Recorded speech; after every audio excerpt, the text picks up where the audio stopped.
Okay so आज हम हिसार में हैं और अभी काफ़ी थक गए हैं पहले तो और चिलपिल करते करते बट हमारे साथ एक एमिनेंट पर्सनैलिटी हैं संपत सिंह जी।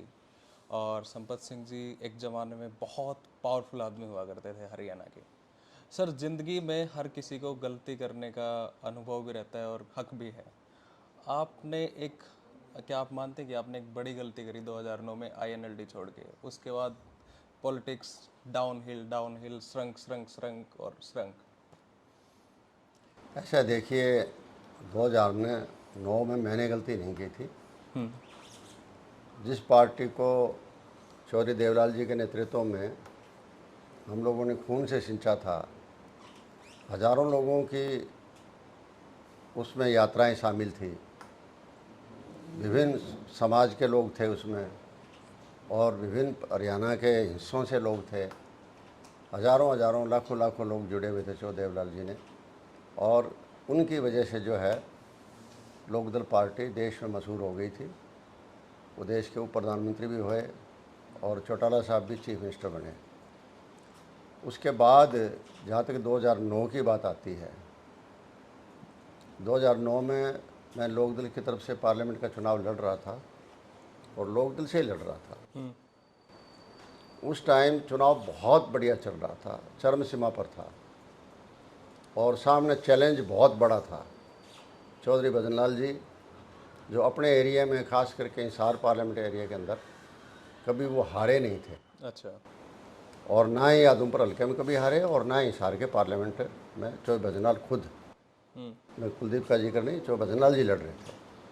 और उस टाइम कांग्रेस पार्टी की ज़बरदस्त हवा थी। 9 जगह कांग्रेस पार्टी बहुत अच्छे वोटों से जीत रही थी, कहीं 1 लाख वोट से, कहीं 1.5 लाख वोट से, 70-80 हज़ार से कम नहीं थी। लेकिन उनकी जो जीत थी उसको यहाँ लोकदल रोक रहा था हिसार के अंदर, ओके। और मैं कैंडिडेट था। तो लोकदल प्लस में मेरा अपना कंट्रीब्यूशन और अपना वे ऑफ वर्किंग, ये सारी चीज़ें मिलके जो है हम लोग भजनलाल पर हैवी पड़ रहे थे। अच्छा। मैं अकेला ये नहीं कहता कि मेरी वजह से हैवी पड़ रहे थे, पार्टी की वजह भी थी और पार्टी के साथ मेरी वजह रही। क्योंकि अगर मेरी वजह ना होती तो दूसरी जगह लोकदल क्यों हारता। हर ओके। जगह बुरी तरह से हार रहे थे और फर्स्ट पार्टी कांग्रेस आ रही थी। यहाँ आके फर्स्ट पार्टी जो थी कांग्रेस है, 10वीं कॉन्स्टिट्यूंसी में पार्लियामेंट के में तीसरे नंबर पर आ गई थी और मुकाबला मेरे और चौधरी भजनलाल जी के बीच में था। आई मीन कि मैं लोकदल कैंडिडेट था, तो लोकदल और अजका इनका मुकाबला था। कांग्रेस यहाँ बहुत नीचे थी। नेक टू इसका नेक। मतलब यह है कि कहीं न कहीं मेरा व्यक्तित्व भी उसमें मैटर कर रहा था, योगदान जो उसका मेरे व्यक्तित्व का था। बाकी पार्टी की फाउंडेशन थी, नींव पार्टी ने दी थी। मैं ये नहीं कहता कि मैं बिना पार्टी के मैं मेरी ये पोजीशन हो जाती, लेकिन पार्टी प्लस मैं जो था उसकी वजह से हमारी पोजीशन बहुत अच्छी थी। यहाँ मोदी जी का आना हो गया, उस टाइम गुजरात के मुख्यमंत्री थे और बीजेपी के साथ मिलकर हम चुनाव लड़ रहे थे। तो यहाँ प्रोग्राम उनका बन गया, हिसार का बन गया और भिवानी का बन गया था। भिवानी चौधरी ओम प्रकाश जी के बेटे चौधरी अजय सिंह चौटाला जी चुनाव लड़ रहे थे। तो यहाँ मोदी जी आए तो ज़बरदस्त भीड़ थी। ऐसी रैली हिसार में कभी नहीं हुई जो उस टाइम 2009 के अंदर पार्लियामेंट के चुनाव में हुई थी। ओके। और उन्होंने बहुत अच्छा बोला, उसको पर्सनल टच दिया उन्होंने कि भाई संपत सिंह के साथ मेरे क्या ताल्लुकात हैं, क्या रिलेशन है, ये कैसा आदमी है। मेरे व्यक्तित्व के बारे में उन्होंने लोगों को बताया और लोगों को बहुत खुशी हुई। और उस दिन हमारी जीत जो है ना 100% पक्की हो चुकी थी। ओके। लेकिन अनफॉर्चुनेटली उस दिन चौधरी प्रकाश चौटाला जी या उनके परिवार से कोई आया नहीं। यहाँ न आने का इतना बड़ा अर्थ निकाल लेंगे मुझे नहीं मालूम था। मैं तो सीधा अपनी जो यहाँ हाजिरी थी उसको देख के मैं तो खुश हो रहा था, आगे चुनाव के लिए बढ़ना था। बाद में चौटाला जी का टेलीफोन आया कि संपत भाई मोदी भिवानी नहीं आए, तुमने कुछ गड़बड़ कर दी क्या। मैंने कहा चौधरी साहब मैं कोई गड़बड़ नहीं करता, ना मेरी कोई आदत ऐसी। लेकिन मैंने उनसे पूछा था कि अब आप भिवानी जा रहे हैं क्या, तो उन्होंने कहा कि मैं दिल्ली जा रहा हूँ। हम्म। तो मुझे लगा कोई न कोई गड़बड़ है। कहने लगा क्या अंदाज़ा था। मुझे उनके दिमाग में यही थी कि कोई भिवानी से मुझे लेने आता। मैंने ये नहीं कहा कि मेरी सपोर्ट के लिए आता, ओके। भाई मुझे रिसीव करने के लिए कोई आता है यहाँ से तो मैं भिवानी चला जाता। मुझे लगता है कि उन्होंने ऐसा महसूस किया होगा। ओके।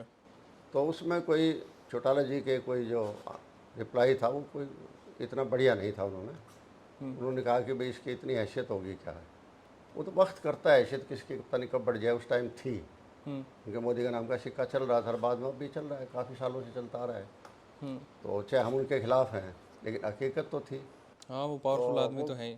वो चले गए। तो उसके वजह से क्या हुआ बाद में कि बहुत लोग ऐसे थे जो कान भरने वाले लोग होते हैं पार्टियों में। ये हमेशा जो है लीडरशिप में कमी रही है, जो ज़्यादा कान के कच्चे होते हैं या बिल्कुल सोच विचार के नहीं काम करते। सब ने ये कर दिया कि भाई संपत सिंह ने नहीं आने दिया, वो नहीं आने दिया, फलाना नहीं आने दिया, ऐसे लगे रहे। अल्टीमेटली जो है सबसे ज़्यादा लॉस मुझे हुआ बवानी खेड़ा में, क्योंकि बवानी खेड़ा भिवानी में पड़ता है, हाँ। ज़िले में।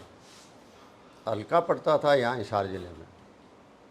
तो वहाँ के जो भी मुख्य आदमी थे शिवगाम के या छोटा सा कस्बा है बवानी खेड़े के, वो सारे लोग भिवानी चले गए थे। अब उनको बुलाया गया था या चले गए थे मैं ये नहीं कह सकता, लेकिन मेरे लिए नहीं बचे थे वो काम करने के लिए उस दिन सेम डे को। और इसी तरह से काफ़ी जगह से जो है ना लोग भिवानी चले गए। तो अल्टीमेटली 6000 कुछ वोटों से हम हार गए। ओके। हारने के बाद चौटाला जी ने कहा कि संपत, मुझे नहीं सबको कहा, सारे कैंडिडेट्स थे कि हमारी हार क्यों हुई। तो मैंने कहा ठीक है। मैंने वीडियो रिकॉर्डिंग शुरू कर दी थी। जहाँ मीटिंग लेते थे 9 हल्के थे अलग अलग जगह, और वहाँ लोग जो है खुल के बोल रहे थे। तो किसी ने कहा कि संपत सिंह बुला रहा है, और उनको दिमाग के अंदर ये गलतफहमी पैदा की गई कि मैं कुछ कर रहा हूँ वर्कर्स को, और वो चौटाला जी के खिलाफ बोल रहे थे। ये हो गया जी, वो हो गया, फलाना हो गया, ये मतलब जैसी बातें थी उनके उस वक्त की बात है। उन चीज़ों को उन्होंने बुरा माना कि ये तो तुम ऑर्गेनाइज करा रहे हो। अब मैं 9 हल्कों में ऑर्गेनाइज क्या करूँ। बेस तो देखो लोकदल का ही था, और लोकदल के वो लीडर थे, तो पहली चॉइस तो उनके लिए वही थे। लेकिन जो कह दिया गया अभी सच बोलना है, तो लोग सच बोलने लग गए। उसके और बाद में हमारे यहाँ स्टेट कमेटी की मीटिंग हुई, हिसार में हुई थी। तो मैंने वो पॉइंट्स बनते थे 65 पॉइंट जो रीजन्स थे हार के, वो उनको दे दिए। और मैं जब बोला तो उसमें कुछ चीज़ें जिक्र कर दिया। तो उस टाइम वो फिर उस बात से लेकर वो गुस्सा खा गए। अच्छा। चलो जो उन्होंने बोलना था बोल दिया। उसके बाद घर परिवार ने कुछ कोशिश की बीच में कि रिलेशन ठीक हो जाएं, लेकिन उस पर वो नहीं बनी बात। अनफॉर्चुनेटली नहीं बड़ी बात। तो लोगों में जो मेरे साथ लगे हुए थे, चुनाव में माहौल ही ऐसा होता है, चुनाव के टाइम आदमी थोड़ा दिमाग से जो है ना और ज़्यादा, जिसके दिमाग पर दिल पर ठेस लगी हो तो कई बार वो ओवर रिएक्ट भी कर जाते हैं। लेकिन उस टाइम लगे रहे लोग कि नहीं जी, फिर तो यहाँ कोई फ़ायदा ही नहीं, जो खुद हरा रहे हैं, ये कर रहे हैं, वो कर रहे हैं। पर लोग ही ताकत थे। तो इसलिए जो है बाद में मुझे जो है जब ये देख लिया मैंने, वरना मैं तो 1977 से लगा हुआ था उनके साथ, और बहुत मुझे प्यार मिला, बहुत मुझे मौके मिले जनता की सेवा करने के लिए। मैं यूँ नहीं कह सकता चौरी देवलाल जी ने कोई कमी नहीं छोड़ी थी, बहुत कुछ दिया, और मेरे बात की बड़ी इज्जत करते थे। मैं तो छोटा सा था, उनके सामने कुछ नहीं था।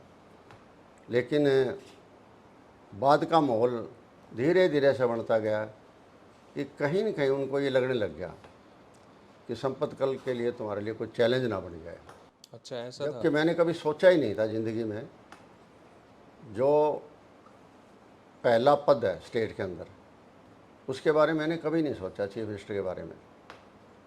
लेकिन कई बार नेताओं को वही बात है कि लोग भर देते हैं कि भाई इसकी कल को ये वो हो जाएगा, कल को ये हो जाएगा, ये पार्टी को काबू कर लेंगे। कौन कर सकता है? मैं कैसे कर जाता पार्टी को काबू? पार्टी तो देखो जो खानदान के हिसाब से चलती है, वो तो खानदान के हिसाब से ही चलेगी। हाँ, ब्लड कोई लाइन दो राय नहीं है।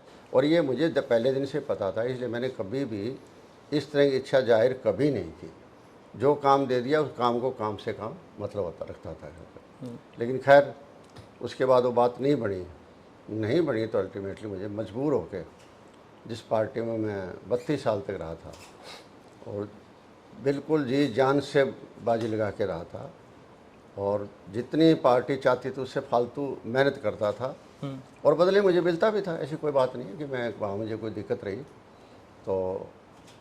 लेकिन जिस तरह आदमी अपना घर छोड़ के जाता है, परिवार छोड़ के जाता है, तो बहुत तकलीफ़ होती है, दर्द होता है, तभी आदमी जाता है। चलो मुझे वहाँ से निकलना पड़ा और मैंने कांग्रेस पार्टी बाद में ज्वाइन कर ली।